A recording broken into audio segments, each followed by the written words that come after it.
Welcome friends. সমস্ত সরকারি কর্মীদের জন্য ভালো খবর রয়েছে। আগামী দিনে তাদের জন্য ভালো কিছু হতে যাচ্ছে। অবশ্যই মিডিয়ার আপডেটটি দেখে রাখুন। আজকে উঠে এসেছে। তার আগে রিকোয়েস্ট রাখবো, চ্যানেল তোমরা সাবস্ক্রাইব করবেন, ভিডিওটি শেয়ার করবেন।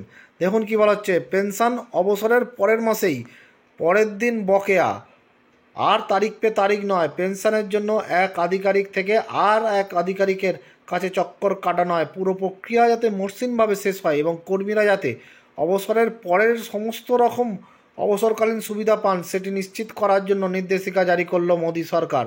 এবার পেনশনভোগীদের যাবতীয় সমস্যা এবং প্রশ্নের সমাধান করার জন্য পেনশন বন্ধু নামের আলাদা আধিকারিক নিয়োগ করা হবে। কেন্দ্রীয় সরকারের পেনশন এবং পেনশনভোগী কল্যাণ বিভাগ নির্দেশিকা দিয়ে জানিয়েছে, অবসরের পরের দিনই যাতে কর্মীরা সব বকেয়া পেয়ে যান এবং পরের মাসের প্রথম দিনেই যাতে পেনশন হাতে পান, সেটা নিশ্চিত করতে হবে।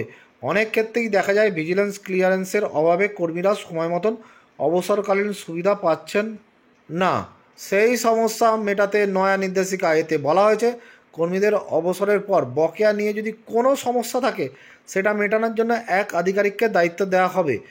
কোন কোন আধিকারিককে দায়িত্ব দেওয়া হচ্ছে তা সংশ্লিষ্ট বিভাগের ঊর্ধ্বতন আধিকারিকরাই করবেন। তিনিই পেনশন বন্ধু নামে পরিচিত হবেন। ওই নির্দেশিকায় বলা হয়েছে, পেনশন বন্ধুদের পেনশন সংক্রান্ত সব সমস্যার সমাধান কর্মীদের অবসরের আগেই সেরে ফেলতে হবে। ভিজিলেন্স ক্লিয়ারেন্স যেন অবসরের আগেই হয়ে যায়, সেটা নিশ্চিত করতে হবে। অবসরের পর কর্মীদের যাতে কোনো সমস্যা না হয়, মাসের পর মাস অপেক্ষা করতে না হয়, সেটা নিশ্চিত করার জন্যই ওই পদক্ষেপ।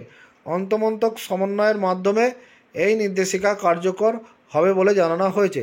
তাহলে দেখলেন যে এটা কেন্দ্রীয় সরকারিদের জন্য কর্মীদের জন্য পদক্ষেপ হলেও ও আগামী দিনে হয়তো কেন্দ্রীয় সরকার এই পদক্ষেপ গ্রহণ করলে হয়তো রাজ্য সরকারগুলিও সেই পদক্ষেপ গ্রহণ করবে। কারণ কেন্দ্রীয় সরকার যেটা গ্রহণ করে সরকারি ক্ষেত্রে, বিশেষ করে সরকারি কর্মীদের জন্য, সেটা কিন্তু অন্যান্য রাজ্যরা ফলো করে।